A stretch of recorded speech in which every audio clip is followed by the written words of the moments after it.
Hello everyone, welcome back to our channel Vigyanology. Previous video में हमने पढ़ा about trigonometric ratios and trigonometric identities. इस video में हम देखेंगे कि कैसे इन कंसेप्ट्स को हम क्वेश्चंस में यूज़ करके क्वेश्चंस सॉल्व कर सकते हैं। So let's begin with some of the applications of trigonometry. Let's warm up with an easy question first. Prove that cot A minus cos A divided by cot A plus cos A is equal to cosec A minus 1 divided by cosec A plus 1. So LHS मतलब left hand side of the equation देखते हैं. Cot A minus cos A divided by cot A plus cos A. अब हम sin और cos के terms में देख सकते हैं दोनों को. Cos A by sin A minus cos A divided by cos A by sin A plus cos A.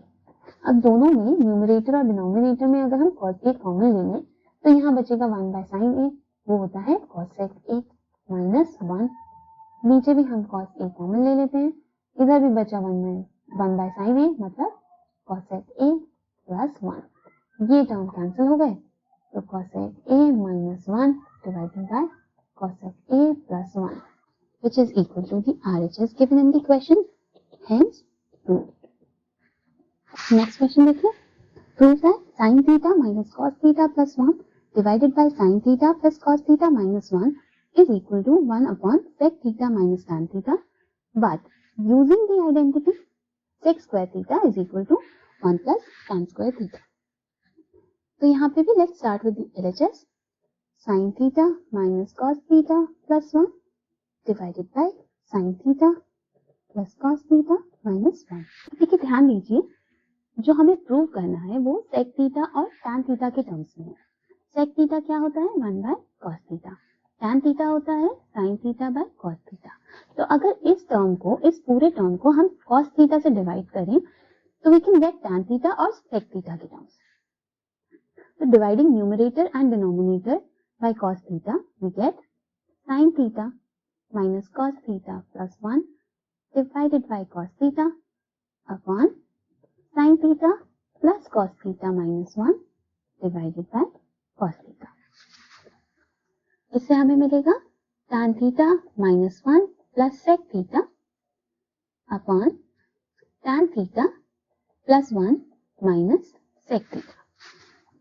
अब ये हमारे पास टर्म आ गए tan theta और sec theta के टर्म. अब in order to get this term in this answer हम लोग क्या करेंगे, sec theta minus tan theta से मल्टीप्लाई डिवाइड कर देते हैं इस पूरे टर्म को. देखो multiplication and division with the same term does not affect the expression at all because ये दोनों टर्म्स तो कैंसिल होके 1 बना देंगे and multiplication with 1 gives the same term. तो इससे हमारी एक्सप्रेशन पे इफेक्ट नहीं पड़ रहा, but we will be able to get an answer in this form if we multiply and divide this with this expression. अब देखो ये टर्म हमें चाहिए अपने आंसर में, ये हमें मिल गया है. सो हम इधर एक्सपैंड नहीं करेंगे बट न्यूमरेटर में हम ब्रैकेट्स को ओपन करके उनको एक्सपैंड कर देंगे. तो ये बनेगा tan theta into sec theta minus tan square theta minus sec theta plus tan theta plus sec square theta minus sec theta tan theta divided by tan theta plus 1 minus sec theta into sec theta minus tan theta. अब देखो ये term तो हमारे cancel हो गए, इनको और इनको हम साथ में लिख दें तो ये बन जाएगा sec square theta minus tan square theta plus tan theta minus sec theta. नीचे भी है 1 plus tan theta minus sec theta into sec theta minus tan theta. अब using identity sec square theta is equal to 1 plus tan square theta, we can write sec square theta minus tan square theta is equal to 1. ये term को हम 1 लिख सकते हैं plus tan theta minus sec theta as it is आ जाएगा divided by 1 plus tan theta minus sec theta into sec theta minus tan theta. ये term same है, ये कैंसिल हो जाएंगे, हमारे पास बचा 1 upon sec theta minus tan theta which is equal to the RHS, hence proved. देखो इस टाइप के क्वेश्चंस में हमारा अप्रोच क्या चाहिए। सबसे पहले हमने देखा साइन थीटा के टर्म्स में क्वेश्चन था, प्रूव करना है सेक थीटा टैन थीटा के टर्म्स में, तो हमने इसको कॉस थीटा से डिवाइड कर दिया, न्यूमरेटर को भी और डिनोमिनेटर को भी। Once we got a term in the form of tan theta and sec theta, हमें ये एक्सप्रेशन चाहिए था, तो हमने इससे मल्टीप्लाई डिवाइड कर दिया सो दैट हमारे पास डिनोमिनेटर में ये एक्सप्रेशन रहे। थर्ड थिंग, हमने इस टर्म को एक्सपैंड नहीं किया, because as you saw in the end हमारे ये टर्म्स तो कैंसिल ही हो गए। अगर हम एक्सपैंड कर देते तो हमारे स्टेप्स भी इंक्रीज हो जाते एंड एरर के चांसेस भी बढ़ जाते हैं। ठीक है, so these are the 3 things. ऐसे ही अप्रोचेस हमें देखने हैं एंड ये चीज प्रैक्टिस के साथ इंप्रूव होगी and you will be able to tell in an instant कि ये क्वेश्चन आपको कैसे अप्रोच करना है। नेक्स्ट क्वेश्चन देखते हैं। LHS हमारा है tan theta upon 1 minus cot theta plus cot theta upon 1 minus tan theta. इसको अगर हम sin थीटा cos थीटा के टर्म्स में लिखें तो देखिए क्या बनेगा, sin theta upon cos theta divided by 1 minus cos theta upon sin theta plus cos theta upon sin theta divided by 1 minus sin theta upon cos theta. अगर हम LCM लेके और इसको ऊपर लेके जाएं तो हमारे पास आएगा sin square theta divided bye cos theta sin theta minus cos theta plus cos square theta divided by sin theta cos theta minus sin theta. इसको हम लिख सकते हैं sin square theta divided bye cos theta sin theta minus cos theta minus cos square theta divided by sin theta minus cos theta. Minus हम बाहर ले गए और इधर साइन चेंज हो गया। अब 1 by sin theta minus cos theta common आ गया, sin square theta upon cos theta minus cos square theta divided by sin theta. Cross multiply करके एलसीएम लेंगे तो हम बाहर ले सकते हैं common sin theta cos theta into sin theta minus cos theta और यहाँ पे आ जाएगा sin cube theta minus cos cube theta.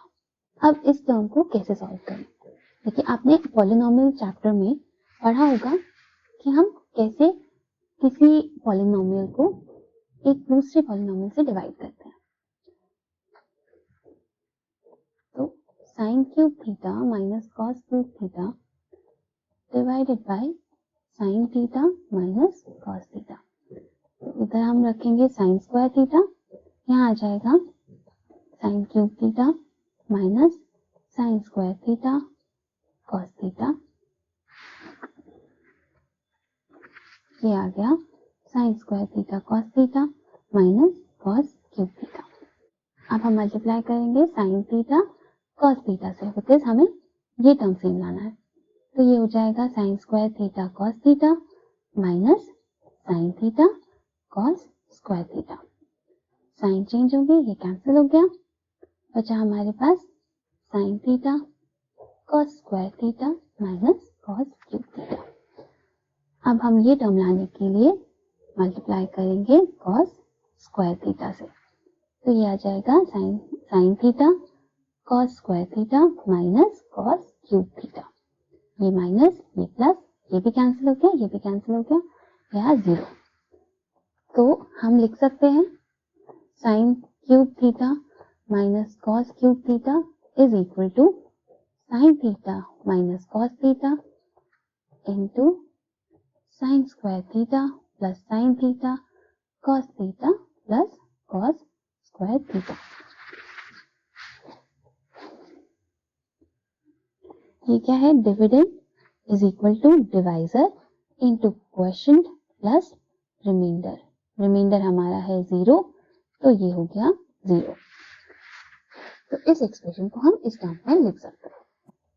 तो sin cube theta minus cos cube theta divided by sine theta minus cos theta को हम sign square theta plus cos square theta plus sine theta cos theta लिख सकते हैं। तो इस term को हम लिख सकते हैं sine square theta plus cos square theta plus sine theta cos theta divided by sine theta cos theta. ये हमने पढ़ा ट्रिग्नोमेट्रिक आइडेंटिटी में कि sine square theta plus cos square theta is always equal to 1। तो ये हो गया 1 प्लस sine theta cos theta divided by sine theta cos theta. ये हुआ sec theta cosec theta plus 1 which is equal to RHS, hence proved। अब देखिए, अब तक हमने सिंपल ट्राइंगल्स में देखा कि ट्रिग्नोमेट्रिक रेशियोज कैसे यूज होते हैं। Now we will see some examples जहाँ पे हमारे real life objects, real life instances involve हैं। देखिए, पहले देखते हैं, मानो एक पोल है यहाँ पे, उसकी हाइट है h। एक यहाँ पे हमारे पास पॉइंट है जहाँ पे एक आदमी खड़ा है और वो पोल के फुट से इतना दूर है, ठीक है। अगर वो मैन पोल के टॉप पे देखता है, मतलब उसको यहाँ पे टिप दिख रही है अगर, और ये लाइन जो पोल की टिप को ज्वाइन कर रही है इस पॉइंट से, वो हॉरिजॉन्टल के साथ कोई एंगल बना रही है थीटा। अगर इन चारों चीजों में से अगर हमें कोई भी दो पता है तो हम बाकी चीजें फाइंड आउट कर सकते हैं। और ये जो एंगल बनता है लाइन ऑफ साइट का विद हॉरिजॉन्टल, इसको हम बोलते हैं एंगल ऑफ एलिवेशन।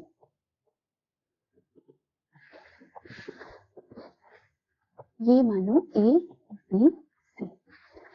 अगर आपको AC गिवन है एंड थीटा भी गिवन है, तो क्या हम पोल की height and distance of pole from man find out कर सकते हैं? कैसे करेंगे?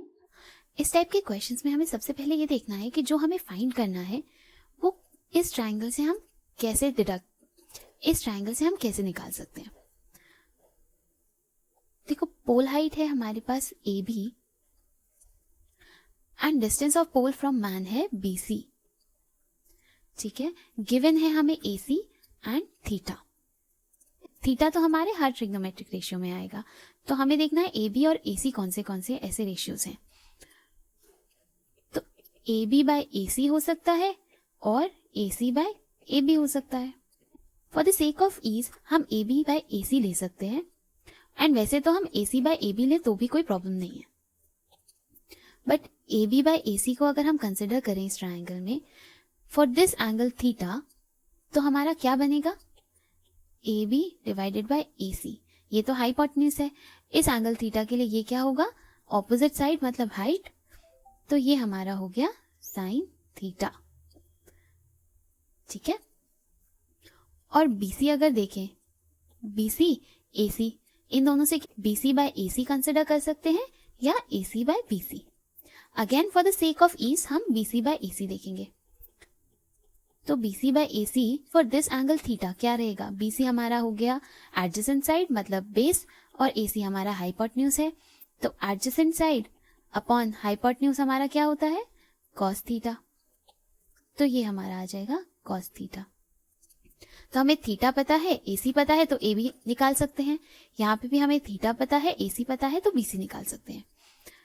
तो ऐसे क्वेश्चंस में हम सबसे पहले देखते हैं कि हमें गिवन क्या है, और ये देखते हैं कि कौन से ऐसे ट्रिग्नोमेट्रिक रेशियोज हैं जिसमें जो हमें गिवन है वो टर्म भी हो और जो फाइंड करना है वो टर्म भी हो। अकॉर्डिंगली हम ये ट्रिग्नोमेट्रिक रेशियोज चूज करके इनकी वैल्यूज फाइंड आउट कर सकते हैं। तो इस केस में हमारी पोल हाइट क्या है? AB।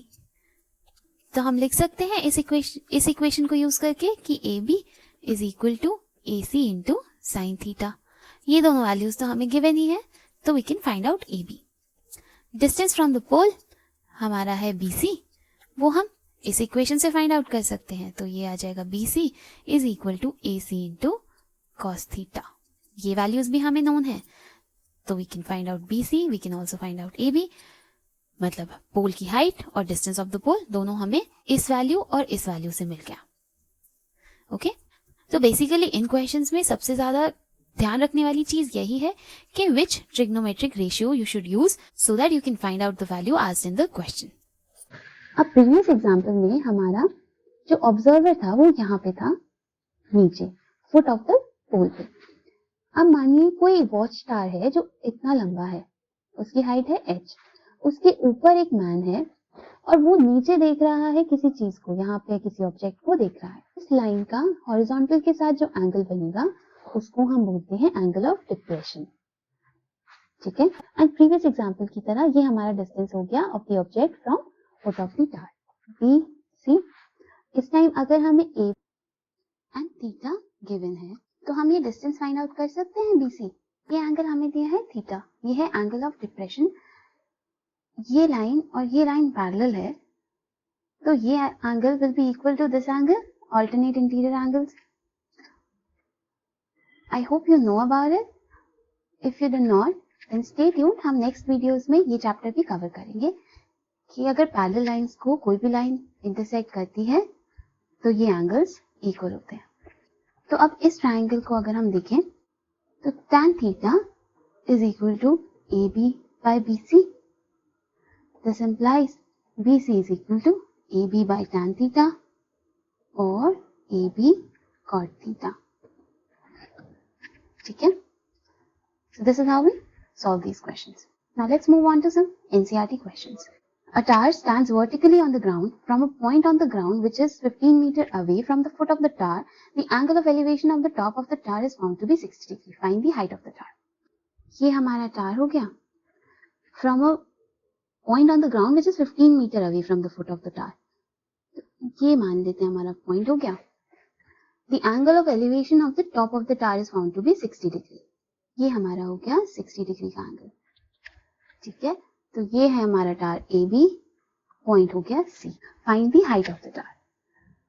देखो बी सी हमें नोन है 15 metres, angle A C B हमें पता है 60 डिग्री, और we can write angle C.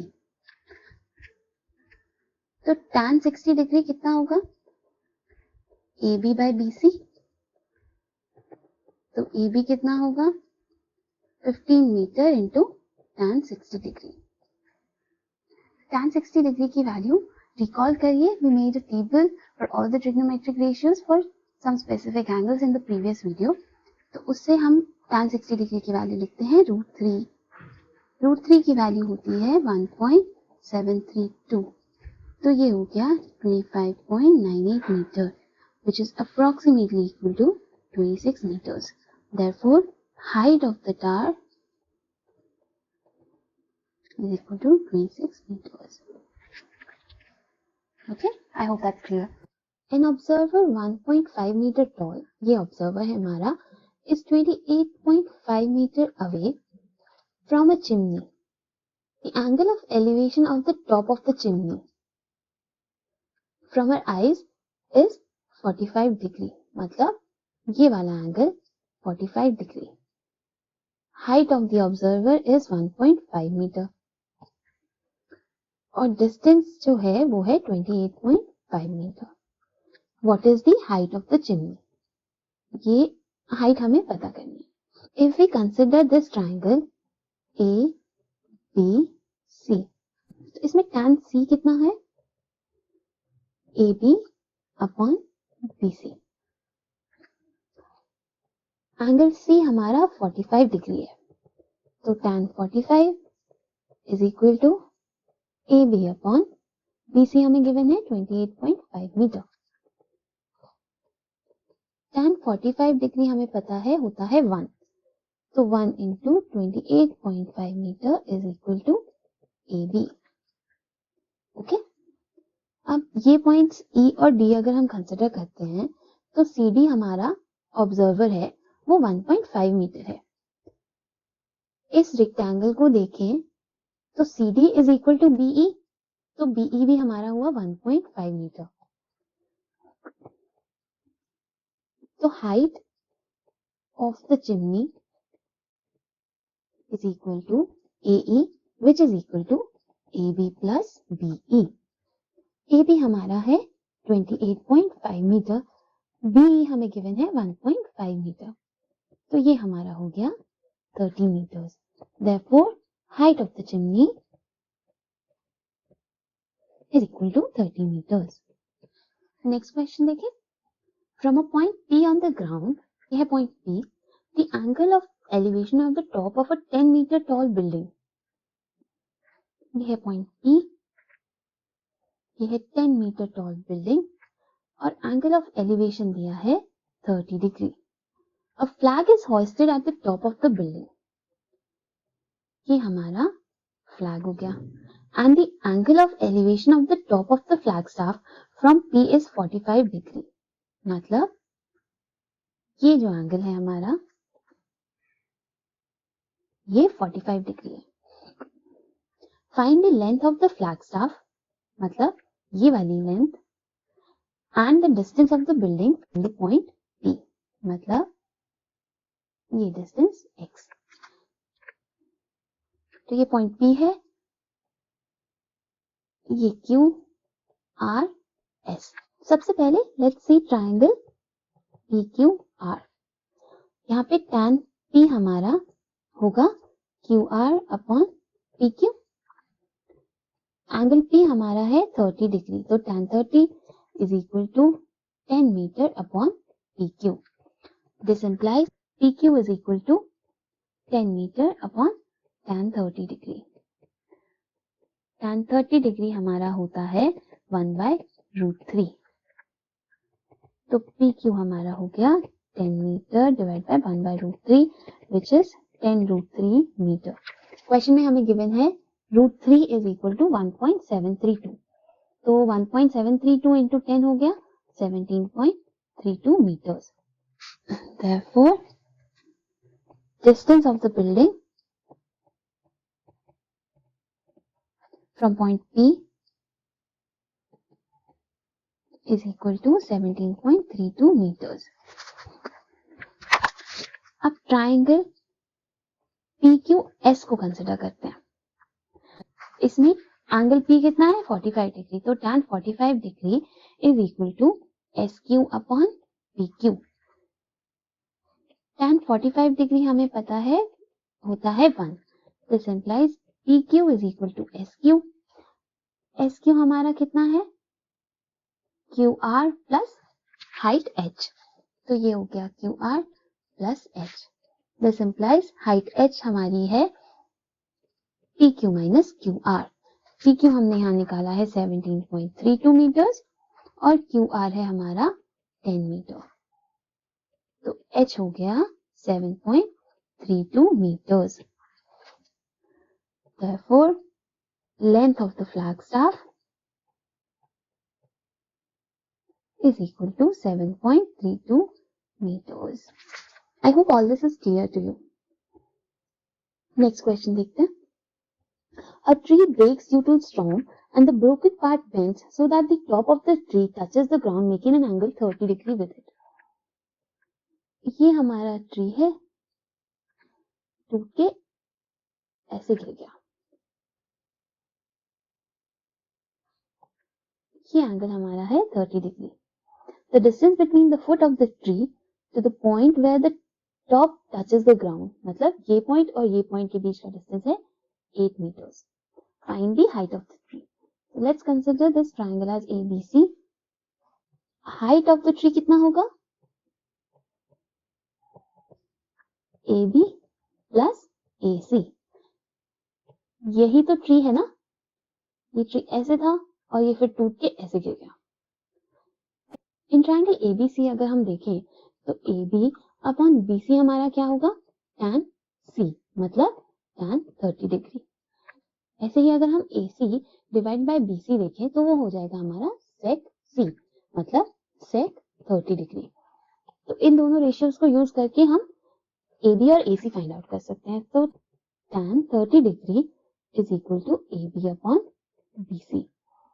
tan 30 degree होता है 1/√3. BC हमारा है 8 meters. Therefore, AB is equal to 8/√3 meter. अब अगेन ABC में हम अगर sec 30 डिग्री देखें तो वो हो जाएगा AC अपॉन BC.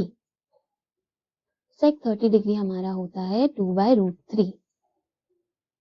BC हमें गिवन है 8 मीटर्स, तो ये हो गया AC. Therefore AC is equal to 16/√3 metre. Height of the tree क्या होगा फिर? AB plus AC is equal to 8/√3 plus 16/√3 metres. ये हो गया 24/√3 मीटर्स. अब अगर हम इसको मल्टीप्लाई डिवाइड करें √3 से तो वैल्यू तो सेम ही रहेगी. तो नीचे हमारा आ गया 3 और ऊपर बच गया √3.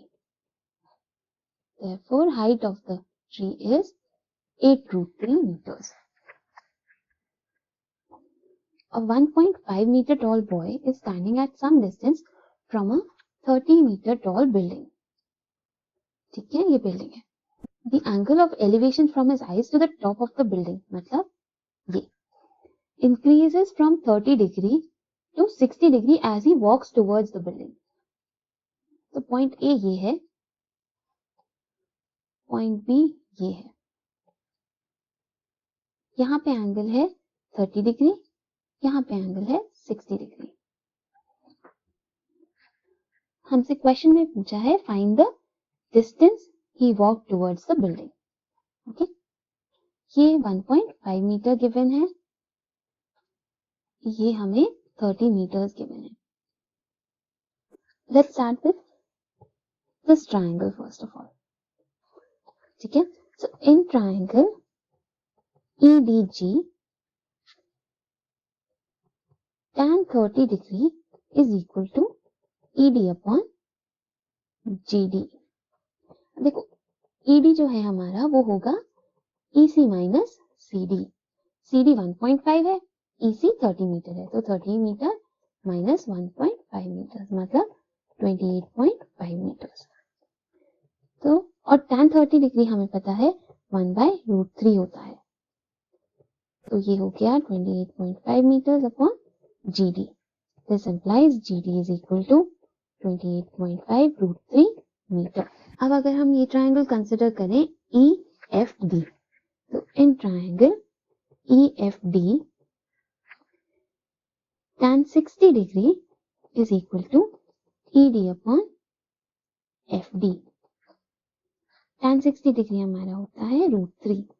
ED हमारा है 28.5 मीटर्स, FD हमें फाइंड आउट करना है, तो FD हमारा हो जाएगा 28.5 upon √3 metres.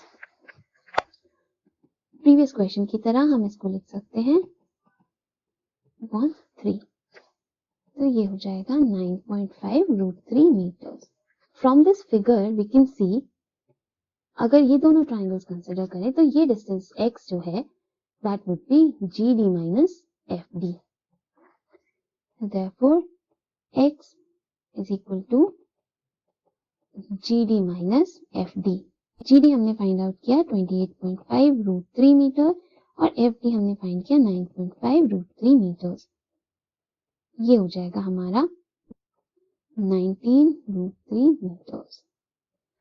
So now we have solved various types of questions related to the trigonometric ratios and their application in real life examples. I hope अब आप किसी भी टाइप का क्वेश्चन इस चैप्टर में से सॉल्व कर पाएंगे. In case of any doubts, please share your views in the comment section. And अगर वीडियो पसंद आया हो तो as usual करें like, comment, subscribe. Don't forget to press the bell icon for latest updates and do share it with your friends if you found this helpful. Thanks for watching.